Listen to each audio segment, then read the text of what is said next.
नमस्कार, स्वागत है आपका के न्यूज में। आपके साथ मैं हूं वीरेंद्र भारद्वाज। बुलेटिन की शुरुआत करने से पहले आइए एक नजर डाल लेते हैं अब तक की सुर्खियों पर। इस बुलेटिन के प्रायोजक हैं रिफ्रेश, एक ऐसा एहसास जो कर दे आपको रिफ्रेश, और ब्लूमिंग वैली, जो अपनों तक पहुंचाए फूलों की सौगात। स्वास्थ्य मंत्री कौल सिंह ठाकुर ने बड़ी धार पंचायत के भवन का किया उद्घाटन। धार पंचायत के स्कूल भवन की भी रखी आधारशिला। आबकारी एवं कराधान मंत्री प्रकाश चौधरी ने जीनियस इंटरनेशनल स्कूल में नवाजे मेधावी, कहा बच्चों को शिक्षा के साथ प्रेरणा भी दें। कांग्रेस के बाद अब भाजपा की तरफ से भी नजर आने लगे दावेदार। भाजपा उपाध्यक्ष अजय राणा हुए सक्रिय, कार्यकर्ताओं से बढ़ाई नजदीकियां। और 3rd बटालियन पंडोह ने मनाया स्थापना दिवस। बटालियन के जवानों ने हैरतअंगेज करतब दिखाकर सभी को किया रोमांचित। और अब खबरें विस्तार से। सरकार ने विद्यार्थियों को पथ परिवहन निगम की बसों में निःशुल्क यात्रा प्रदान करने का निर्णय लिया है और पीटीए अध्यापकों के लिए भी नीति बनाई जा रही है। यह बात स्वास्थ्य एवं राजस्व मंत्री कौल सिंह ठाकुर ने पद्धर उपमंडल की बड़ी धार पंचायत के नवनिर्मित भवन का उद्घाटन करने के बाद कही। उन्होंने कहा कि बंद किए गए स्कूलों को सरकार ने दोबारा से खोलने का निर्णय लिया है ताकि विद्यार्थियों को घर द्वार के समीप ही शिक्षा प्राप्त हो सके। स्वास्थ्य एवं राजस्व मंत्री कौल सिंह ठाकुर ने सोमवार को द्रंग विधानसभा क्षेत्र की ग्राम पंचायत बड़ी धार में 4,90,000 रुपए की लागत से निर्मित पंचायत भवन का उद्घाटन व लगभग 32 लाख रुपए की लागत से निर्मित किए जाने वाले राजकीय वरिष्ठ माध्यमिक पाठशाला धार के भवन का शिलान्यास किया। इसके उपरांत राजकीय वरिष्ठ माध्यमिक पाठशाला धार में आयोजित वार्षिक समारोह को संबोधित करते हुए कौल सिंह ठाकुर ने कहा कि निकट भविष्य में स्कूल भवन की बिल्डिंग का विस्तार किया जाएगा ताकि स्कूल में अधिक सुविधाएं जुटाई जा सके। बड़ी धार पंचायत के लिए बड़ा ही सौभाग्यशाली दिन है और आपके स्कूल के लिए ये तो नई पंचायत का आज इस पंचायत का उद्घाटन, भवन का उद्घाटन किया गया। और फिर इस स्कूल का जो भवन आपकी बड़ी मांग थी, यहाँ भवन पूरा नहीं है, उसके लिए भवन का शिलान्यास किया गया। और इस भवन को बनाने के लिए लगभग 32 लाख रुपया खर्च होगा, जिसमें से 21.5 लाख रुपया जो है वो पीडब्ल्यूडी विभाग के पास आ गया है। इसके अभी 2 मंजिलें हैं, बाद में हम देखेंगे कि तीसरी मंजिल भी इसकी बनाएंगे और ऊपर चाहे हॉल रखेंगे, वो एग्जामिनेशन हॉल के रूप में काम आएगा। उन्होंने कहा कि लोहाडा गड़ू कलेरा बावली सड़क को विधायक प्राथमिकता में डाला गया है तथा इसके सर्वे का कार्य भी पूरा हो चुका है। उन्होंने कहा कि साहल से बड़ी धार के लिए सड़क निर्माण की डीपीआर तैयार कर ली गई है, जिसके अनुसार इस पर 5 करोड़ 40 लाख रुपए की राशि खर्च होगी। उन्होंने कहा कि जहां सड़क निर्माण की आवश्यकता होगी वहां सड़कों का निर्माण किया जाएगा। पिछली बार अपने वक्त में ही जो विधायक प्राथमिकता की जो अपनी सड़क ली थी, वो सड़क थी लोहाड़ा गड़ू कलेरा चकनवाल और बाबली सड़क। ये सड़क विधायक प्राथमिकता मैंने डाली है ताकि नीचे के सारे स्कूल तक तो सड़क बन गई है, इसके लिए भी पैसा मैंने दिया था। ये सड़क यहाँ से आगे जो है बावली तक मिले ताकि इस यहाँ के आगे के जो गांव है वो भी उसमें कवर हो जाए। ये 7 किलोमीटर सड़क बनती है, इसका सर्वे कंप्लीट हो चुका है और इस सड़क पर भी कुल जो है 1.5 करोड़ रुपया खर्च किया जाएगा। अब फॉरेस्ट का केस जो है, इसमें जो है फॉरेस्ट का केस मैंने विभाग को कहा जल्दी से जल्दी बना दिया जाए। इस मौके पर जिला परिषद सदस्य रंजना ठाकुर, पंचायत समिति सदस्य नागन देवी, स्थानीय ग्राम पंचायत प्रधान गीता देवी ने भी अपने विचार रखे। ब्यूरो रिपोर्ट, के न्यूज, बड़ी धार। अध्यापक विद्यार्थियों को हमेशा आगे बढ़ने की भावना के लिए प्रेरित करें ताकि वे प्रतिस्पर्धा के दौर में हर चुनौती का आसानी से मुकाबला करने में सक्षम हो सके। यह बात आबकारी एवं कराधान मंत्री प्रकाश चौधरी ने अभिलाषी ग्रुप के जीनियस इंटरनेशनल पब्लिक स्कूल के वार्षिक समारोह को संबोधित करते हुए कही। इससे पहले प्रकाश चौधरी ने स्कूल के नए भवन का लोकार्पण भी किया। सोमवार को आबकारी एवं कराधान मंत्री प्रकाश चौधरी ने वल विधानसभा क्षेत्र के नेरचौक में अभिलाषी ग्रुप ऑफ इंस्टीट्यूट के जीनियस इंटरनेशनल पब्लिक स्कूल के वार्षिक समारोह की अध्यक्षता की तथा स्कूल के भवन का लोकार्पण भी किया। इस अवसर पर अपने संबोधन में प्रकाश चौधरी ने अभिलाषी ग्रुप की सराहना करते हुए कहा कि अभिलाषी ग्रुप के माध्यम से प्रदेश के हजारों युवाओं को घर द्वार पर ही सर्वोत्तम शिक्षा मिल रही है और सैकड़ों लोगों को प्रत्यक्ष तथा अप्रत्यक्ष रूप से रोजगार प्राप्त हो रहा है। उन्होंने कहा कि पूर्व भाजपा सरकार ने इस ग्रुप के साथ राजनीतिक भेदभाव करके प्रदेश और प्रदेश के लोगों को नुकसान पहुँचाया है, लेकिन अब वर्तमान सरकार ग्रुप की हर संभव सहायता करेगी। मेहनत तो बहुत लोग करते हैं, परिश्रम बहुत करते हैं। ऐसा नहीं कि कोई परिश्रम नहीं करता कि सोया रहता है, पर इनको जो कामयाबी मिली, ये जो यहाँ तक पहुंचे, आप देखें पूरे बल को इन्होंने सजा डाला है, चाहे वो नेर चौक हो, चाहे टांडा हो, चाहे सोयरा हो, सोयरे का डुलंगी गांव हो। ऐसे नहीं कि बिल्डिंगें बन जाती, ऐसे नहीं इंस्टीट्यूशन मिल जाते।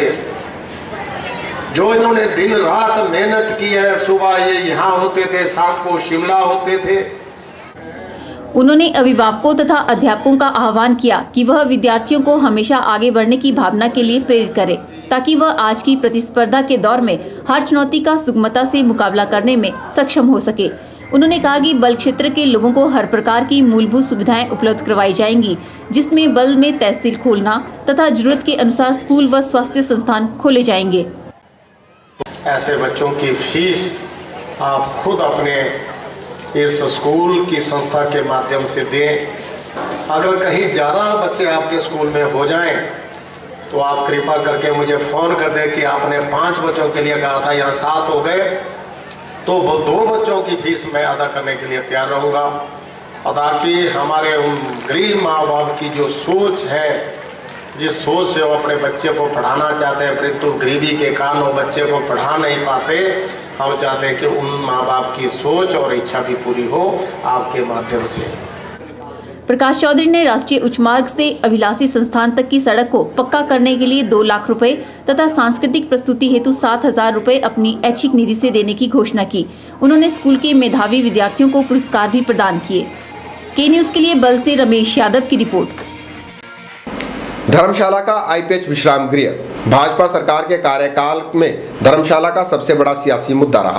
पूर्व भाजपा सरकार के 2 कैबिनेट मंत्रियों की आपसी खींचतान के चलते इस विश्राम गृह का कार्य अधर में ही लटक गया था। सियासी मुद्दा रहे इस विश्राम गृह का वर्तमान शहरी विकास मंत्री सुधीर शर्मा ने शिलान्यास करके निर्माण कार्य का रास्ता साफ कर दिया है। सोमवार को शहरी विकास मंत्री सुधीर शर्मा ने धर्मशाला के नजदीक सिद्धवाड़ी नामक स्थान पर आईपीएच विश्राम गृह का शिलान्यास किया। पूर्व भाजपा सरकार के 2 कैबिनेट मंत्रियों की आपसी खींचातान के चलते 1 करोड़ की लागत से बनने वाले विश्राम गृह का शिलान्यास आखिरकार आज हो ही गया। इस मौके पर शहरी विकास मंत्री सुधीर शर्मा ने कहा कि तपोवन विधानसभा के समीप इस आलीशान विश्राम गृह के 2 वीवीआईपी सूट, 5 कमरे व प्रेस कॉन्फ्रेंस हॉल सहित अन्य सभी आधुनिक सुविधाएं होंगी। उन्होंने कहा कि इस विश्राम गृह को बनाने के लिए 90 लाख रुपए के बजट का प्रावधान कर दिया गया है और यह विश्राम गृह 1 वर्ष के अंदर बनकर तैयार कर दिया जाएगा। आज यहाँ जो ये आईपीएच विभाग के रेस्ट हाउस का शिलान्यास हुआ है, इसके लिए अभी हाल ही में 90 लाख रुपए के बजट का प्रावधान किया गया है और मुझे उम्मीद है कि हम 1 साल के अंदर अंदर इसको बना करके तैयार कर लेंगे। और ये मेरे ख्याल से उपयुक्त स्थान भी है क्योंकि विधानसभा नज़दीक है और खुली जगह है। सुधीर शर्मा ने कहा कि धर्मशाला विधानसभा क्षेत्र में आईटी पार्क बनाने के लिए जगह चिन्हित की जा रही है और बहुत जल्द मल्टीनेशनल बीपीओज यहां आएंगे। उन्होंने कहा कि इस उद्योग के लगाने से धर्मशाला ही नहीं बल्कि प्रदेश के बेरोजगार युवाओं को घर द्वार रोजगार उपलब्ध होगा। उन्होंने कहा कि यह उद्योग पॉल्यूशन फ्री है। इसके अलावा धर्मशाला चुनाव क्षेत्र में आईटी पार्क बनाने के लिए जगह जो है वो चिन्हित की जा रही है और मैं समझता हूँ कि बहुत जल्द मल्टीनेशनल बीपीओज जो हैं वो यहाँ पर आएंगे और पोल्यूशन फ्री इंडस्ट्री है, वर्ल्ड की फास्टेस्ट ग्रोइंग इंडस्ट्री है और एक ऐसी इंडस्ट्री है जो जॉब ओरिएंटेड है। तो जो लोग हमारे यहाँ से बाहर जा कर के काम कर रहे थे उन बच्चों को यहाँ घर के पास ही रोजगार जो है वो मिल जाएगा, जो कि एक बहुत बड़ी राहत इस क्षेत्र को मिलेगी। न केवल इस क्षेत्र को बल्कि मैं समझता हूँ आसपास के जो चुनाव क्षेत्र हैं, जिले हैं, उनको भी इसका लाभ होगा। बजट प्रावधान होने के बावजूद यह विश्राम गृह 5 साल तक सियासत की हांडी में पकता रहा। आखिरकार सियासी मुद्दा रहे इस विश्राम गृह को सुधीर शर्मा ने आज विराम लगा दिया। के न्यूज के लिए धर्मशाला से निप्पी बादल की रिपोर्ट। मंडी लोकसभा सीट पर होने वाले उपचुनाव को लेकर दोनों ही दलों में दावेदारियों को पेश करने का सिलसिला शुरू हो गया है। कांग्रेस की तरफ से जहां पूर्णचंद ठाकुर ने अपने नाम का ऐलान किया है, वहीं भाजपा की तरफ से अजय राणा कार्यकर्ताओं के बीच जाकर इस बात का संकेत देने का प्रयास करते हुए नजर आ रहे हैं। सोमवार को अजय राणा नाचन मंडल भाजपा की बैठक में पहुंचे और यह जताने का प्रयास किया कि दावेदारों में मैं भी हूँ। नाचन मंडल में संपन्न हुए चुनावों के बाद सोमवार को पहली बार नवनियुक्त पदाधिकारियों और कार्यकर्ताओं की एक बैठक का आयोजन चैलचौक में किया गया, जिसमें भाजपा के प्रदेश उपाध्यक्ष अजय राणा ने विशेष तौर पर अपनी उपस्थिति दर्ज कराई। इस बैठक में अजय राणा के आने का मुख्य उद्देश्य एक तरह से अपनी दावेदारी को जताने से था। ज्ञात रहे कि मंडी संसदीय क्षेत्र में होने जा रहे उपचुनाव में अजय राणा का नाम भाजपा की तरफ से टिकट के दावेदारों में काफी आगे माना जा रहा है। इसलिए अजय राणा नाचन मंडल भाजपा की बैठक में पूरी तैयारी के साथ पहुंचे। दिल में टिकट पाने की चाह थी तो जुबान पर मंडी संसदीय क्षेत्र का दर्द। मैं ये आज आरोप लगाना चाहूंगा सरकार के ऊपर कि ट्राइबल क्षेत्र जो इस पार्लियामेंट्री में आते हैं, चाहे भरमौर है चाहे किन्नौर है, बर्फबारी हुई है। बर्फबारी के बाद हेलीकॉप्टर की आवश्यकता, अभी तक लिंक रोड बंद पड़े हैं, उनकी हालत पतली है, कोई भी लिंक रोड नहीं खुला है। किन्नौर में लोग फंसे पड़े हैं। मूलभूत समस्याएं जिनसे वो जूझ रहे हैं उनकी तरफ ध्यान देना सरकार का पहला कर्तव्य है और मैं इसकी निंदा करता हूं। हालांकि इस बैठक में लोकसभा के उपचुनावों को लेकर काफी गहन चर्चा की गई। कार्यकर्ताओं ने भी चुनावों में एकजुटता से मुकाबला करने का वायदा किया। बैठक में उपचुनावों के साथ ही मंडल में संपन्न हुए चुनावों को लेकर भी चर्चा की गई। अभी हमारे मुद्दे क्या होने हैं, हमें किस मुद्दे को लेकर के चलना है, लोगों के कामों को लेकर के एक अभी धन्यवाद कार्यक्रम भी पूरे नाचन विधानसभा क्षेत्र के अंदर डोर टू डोर हमने करना है। दूसरे अभी सिर के ऊपर हमारे जो है लोकसभा उपचुनाव है, उसको लेकर के भी रणनीति थोड़ी करनी थी, उसको लेकर के भी ये बैठक थी। ये सारे विषय इसमें इंक्लूड किए गए। कार्यकर्ताओं के सुझाव भी हमें कैसे काम करना है, ये सभी विषय इसमें सम्मिलित थे। टिकट की कवायद को लेकर बैठकों में जाना और वहां पर कार्यकर्ताओं के साथ मिलकर उनकी समस्याओं को सुनने का दौर शुरू हो गया है। इंतजार रहेगा उपचुनाव के लिए भाजपा की ओर से तय किए जाने वाले प्रत्याशी के नाम का। देखना होगा कि किसकी दावेदारी हाईकमान को अधिक रास आएगी। चैलचौक से के न्यूज के लिए संजीव कुमार की रिपोर्ट। 3rd बटालियन पंडोह ने अपना स्थापना दिवस बड़ी ही धूमधाम से मनाया। समारोह में आईजी पी.एल. ठाकुर ने बतौर मुख्य अतिथि शिरकत की। अपने संबोधन में आईजी पी.एल. ठाकुर ने कहा कि इस तरह के समारोहों से जनता और बटालियन के बीच एक अच्छा तालमेल स्थापित करने का मौका मिल पाता है। इस दौरान बटालियन के जवानों ने कई हैरतअंगेज करतब भी दिखाए। सोमवार को 3rd इंडियन रिजर्व बटालियन यानी IRB पंडोह में स्थापना दिवस मनाया गया। समारोह में महानिरीक्षक सशस्त्र पुलिस एवं प्रशिक्षण PL ठाकुर ने बतौर मुख्य अतिथि शिरकत की। इस मौके पर PL ठाकुर ने कहा कि यह बटालियन के लिए बहुत ही महत्वपूर्ण दिन होता है। PL ठाकुर ने कहा कि इस तरह के समारोह में जनता और बटालियन को एक अच्छा तालमेल बनाने का मौका मिलता है। इसी से लगता है कि यहाँ के बटालियन के अधिकारियों, के कर्मचारियों और लोकल के बीच कितना तालमेल है, इसकी वजह से वो हमारे फंक्शन में आए। अदरवाइज़ ये दिखाया जाता है कि हमारे फंक्शन में इसका अटेंडेंस बहुत ही कम रहती है। इस तालमेल को बढ़ाने के लिए हमने इस गांव को, इस बटालियन ने अडॉप्ट किया है। वो चाहे पॉलिथीन क्लियरेंस हो, भांग का नष्ट करना हो या और कोई मामला आ जाता, चाहे आपराधिक हो। साथ ही उन्होंने कहा कि वे जनता का सहयोग प्राप्त कर आपराधिक मामलों और अन्य मामलों में सुधार ला सकते हैं। आम जनता है, हम लोगों से थोड़ी सी दूरी बनाए रखती है। उसको और अधिक आपस में तालमेल बढ़ाने के लिए हमें ज़रूरत है कि हम लोग और भी जिस तरह से भी सहायता हो या जो भी हम काम कराएं, अपने काम में एक सुधार लाए, ईमानदारी लाए, पारदर्शिता लाए। इन सब चीज़ को देखते हुए इसका भी अवलोकन हम इस दिन करते हैं, तो एक अहम दिन हमारे लिए बन जाता है। इस अवसर पर 3rd बटालियन के जवानों ने अपने हैरतअंगेज करतब दिखाए और साथ ही स्कूली बच्चों के रंगारंग कार्यक्रम भी आकर्षण का केंद्र रहे। कैमरा पर्सन लोकेश के साथ ब्यूरो रिपोर्ट, के न्यूज मंडी। चलिए इसी के साथ के न्यूज में वक्त तो चला एक छोटे से ब्रेक का। ब्रेक के बाद भी खबरें जारी रहेंगी, देखते रहिए के न्यूज।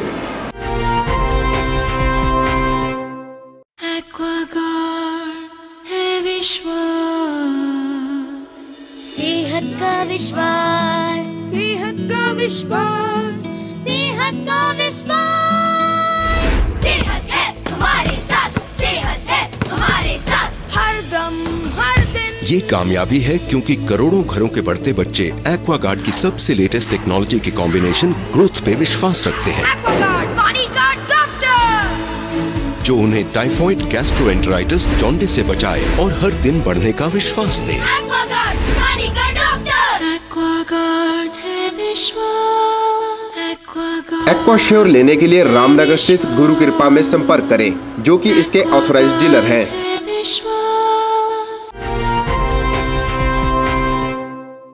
बीते 7 महीनों से लापता सैनिक भूपेंद्र सिंह के मामले को मंडी जिला पुलिस लखनऊ पुलिस के पास ट्रांसफर करने की योजना बना रही है, जिसका परिजनों ने कड़े शब्दों में विरोध किया है।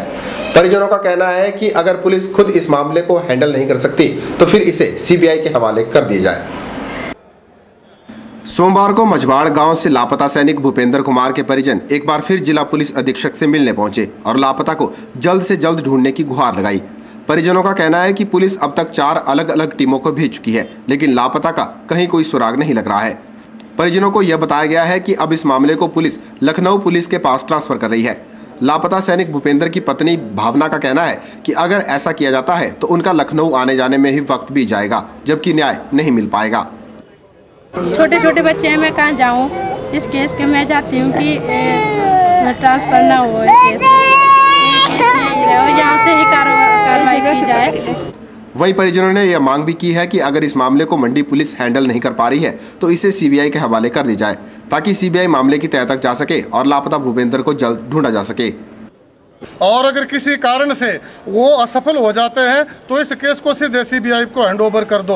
अब 7 महीने तो हो गए, अब हमारा वो बेटा पता नहीं किस हालत में है और वो कैसे जी रहा है, ना जाने उसको किडनैप करके कहाँ उन्होंने रखा हुआ है, उससे कितना काम करवा रहे हैं या किस हालत में है, वो कुछ कारण दे भी रहे हैं उसको या नहीं दे रहे हैं। हुए हम तो लाचार हैं, हम कहीं जा नहीं सकते, यूपी में नहीं जा सकते, कहीं पंजाब में नहीं जा सकते उसकी छानबीन करने के लिए, क्योंकि लखनऊ में हम जाएंगे तो फिर वहां पर हमारा कोई नहीं है। वहीं पुलिस अधीक्षक मंडी रतन सिंह नेगी ने विश्वास दिलाया है कि मामले को पूरी गंभीरता से लेकर लापता की तलाश की जा रही है और जल्दी कोई ना कोई सुराग मिल जाएगा। कैमरा पर्सन नीरज के साथ ब्यूरो रिपोर्ट के न्यूज मंडी। देश भर में स्थापित नवोदय विद्यालय के शिक्षक और गैर शिक्षक वर्ग ने अपनी मांगों को लेकर अनिश्चितकालीन हड़ताल शुरू कर दी है। शिक्षक वर्ग और कर्मचारियों के करीब 20 मुद्दे हैं, जिनको लेकर एसोसिएशन की यह देशव्यापी हड़ताल 1 सप्ताह को पूरा कर गई है। शिक्षकों का कहना है कि उनकी मांगों को कई वर्षों से समिति और सरकार द्वारा टाला जा रहा है, जिसके कारण ही उन्होंने अब हड़ताल का सहारा लिया है। All India Navodaya Vidyalaya staff association के आह्वान पर देश भर के नवोदय विद्यालयों के शिक्षक और कर्मचारी अनिश्चितकालीन हड़ताल पर उतर आए हैं। शिक्षकों ने बताया कि उनकी प्रमुख मांगों में सीसीएस पेंशन 1972, काम करने के घंटे बताना, वार्डन की नियुक्ति करना, नॉन टीचिंग वर्ग को 10% आवासीय भत्ता व अर्जित अवकाश देने संबंधी मांगे शामिल है। कर्मचारियों को 10% का भत्ता मिलना चाहिए, अर्न लीव बहाल हो, काम करने का समय निश्चित किया जाए, छुट्टियां जो सरकारी छुट्टियां मिलती हैं उसको दिया जाए, पेंशन 1972 को लागू किया जाए। इस तरह से कुल 20 सूत्री मांग है हमारे। इनको सरकार मान नहीं रही है, बहुत दिनों से ढुलमुल रवैया अपनाए रखी हुई है। हम सभी लोगों की मांग है कि सरकार हमारी मांगों को सुने, ध्यान दे। जो गैर शिक्षक कर्मचारी बंधु हैं उनको 10% आवासीय भत्ता नहीं दिया जा रहा है, तो हम सरकार से मांग करते हैं कि ये भी इसी कैंपस के अंदर रहते हैं, इनको भी 10% जो आवासीय भत्ता वो दिया जाए। और सबसे बड़ी एक डिमांड हमारी और है कि गवर्नमेंट ऑफ इंडिया जो है वो जो MACP है, सीनियर स्किल है, 10, 20, 30 देती है, जबकि हमारी जो डिपार्टमेंट है नवोदय विद्यालय समिति वो उसको न मानते हुए हमें सीनियर स्किल देती है 12, 24, 36। तो ऐसी अनोमलीज क्यों है? गौरतलब है कि जवाहर नवोदय स्कूलों में अब परीक्षा सिर पर है और शिक्षक व गैर शिक्षक वर्ग ने हड़ताल शुरू कर दी है। ऐसे में अब छात्रों को और अभिभावकों को भारी परेशानी का सामना करना पड़ रहा है। आजकल पढ़ाई का जोर सिर पर चढ़ा हुआ और आज यहाँ सारे टीचर लोग जो है पढ़ाई न करके यहाँ पर अपने धरने में बैठे हैं। और मैं जल्दी से जल्दी सरकार से वो करती हूँ, आग्रह करती हूँ कि कृपया करके इनकी मांगे जो है जायज़ है, इनको इनका हक मिलना चाहिए, जल्द से जल्द इनका मांगों को पूरा कर दे और जिस तरह से जो स्कूल है बच्चों की पढ़ाई जो है नियमित रूप से चलती रहनी चाहिए। हड़ताल कर रहे हैं उससे हमारे को बहुत घाटा हो रहा है। यहाँ पर पढ़ाई सारे टीचर्स बाहर आ गए और हम पढ़ नहीं पा रहे हैं और पेपर भी आने वाले फाइनल पेपर, जिससे हमारे रिजल्ट पे फर्क पड़ेगा। इसलिए हम चाहते हैं कि इनकी मांग जल्दी जल्दी पूरी की जाए। शिक्षकों का कहना है कि मांगों को जवाहर नवोदय समिति मानने को तैयार नहीं है। उनका कहना है कि यह मांगे पिछले कई वर्षों से लंबित पड़ी हुई हैं और अगर प्रबंधन उनकी मांगे नहीं मानता है तो वह इसी तरह अपनी हड़ताल जारी रखेंगे। पंडोह से कैमरा पर्सन लुकेश के साथ ब्यूरो रिपोर्ट के न्यूज मंडी। चलिए इसी के साथ के न्यूज में वक्त तो चला है एक और छोटे से ब्रेक का। ब्रेक के बाद भी खबरें जारी रहेंगी, देखते रहिए के न्यूज। आपके मंडी शहर में खुल गया है Dentacare clinic, multi speciality dental clinic, जिसमें आपको मिलेगा ऑर्थोडोंटिक्स यानी टेढ़े मेढ़े दांतों का इलाज। वर्ष भर 24 घंटे यहाँ उपलब्ध रहती हैं। Lingual braces, self ligating, ceramic braces, metal braces, orthopaedic treatment, orthognathic surgery, cleft ortho जैसी आधुनिक सुविधाएं। ये सभी सुविधाएं डॉक्टर विशाल सेठ द्वारा दी जाएंगी, जो कि हिमाचल के एकमात्र IBO क्वालिफाइड विशेषज्ञ हैं। डॉक्टर विशाल हिमाचल डेंटल कॉलेज सुंदरनगर में भी सहायक प्रोफेसर के रूप में अपनी सेवाएं दे रहे हैं। यहाँ विशेषज्ञों द्वारा इम्प्लांट्स, रूट कैनाल ट्रीटमेंट, दांतों की filling, crown and bridge work, मसूड़ों का इलाज, बच्चों के दांतों का इलाज, नए दांत लगाना व ब्लीचिंग जैसी सुविधाएं बहुत ही कम खर्च पर दी जा रही हैं। यहाँ एम्स नई दिल्ली के भूतपूर्व विशेषज्ञ व हिमाचल प्रदेश डेंटल कॉलेज सुंदरनगर के प्रशिक्षित विशेषज्ञ भी अपनी सुविधाएं दे रहे हैं। डेंटाकेयर क्लिनिक, केनरा बैंक के सामने, मंडी, हिमाचल प्रदेश। 4 लेन के कारण डडौर से नागचला तक प्रभावित होने वाले किसानों ने सरकार से मांग की है कि उन्हें या तो जमीन के बदले जमीन दी जाए या फिर जमीन की खुली बोली लगाकर उसका मुआवजा अदा किया जाए। इसके साथ ही किसानों ने 4 लेन के कारण होने वाले विस्थापितों को अन्य सभी मूलभूत सुविधाएं देने की मांग भी की है। किसानों ने अपना मांग पत्र उपायुक्त मंडी के माध्यम से सरकार को भेज दिया है। सोमवार को डडौर से नागचला के बीच रहने वाले ग्रामीणों का एक प्रतिनिधिमंडल उपायुक्त मंडी देवेश कुमार से मिला और उनके माध्यम से अपनी मांगों से संबंधित एक ज्ञापन सरकार को भेजा। ज्ञापन में मांग की गई है कि 4 लेन में डडौर से नागचला तक जितनी भी जमीन जा रही है उसकी खुली बोली लगाकर किसानों को सही मुआवजा दिया जाए। भी अगर ज़मीन के बदले ज़मीन दी जाए तो बेटर था। अगर ज़मीन ऐसा ना हो सकता है तो उसकी मार्केट वैल्यू जो है वो कम से कम जो है नेशनल हाईवे जो की मार्केट वैल्यू उससे ऊपर लगनी चाहिए, क्योंकि हम अपनी ज़मीन जो है हमेशा के लिए खो रहे हैं। या तो हमारे से जिसकी ज़मीन जा रही है उनको कोई रोज़गार दिया जाए। इसके साथ ही किसानों ने 4 लेन के दोनों तरफ ट्रैक्टर योग्य सड़क बनाने, पानी की निकासी के लिए उचित प्रबंध करने, डडौर से नागचला तक कम से कम 3 बस ठहराव बनाने और जिन जिन किसानों की जमीन 4 लेन में जा रही है उन्हें पुनर्वास के लिए सरकारी जमीन दिलाने की मांग भी की है।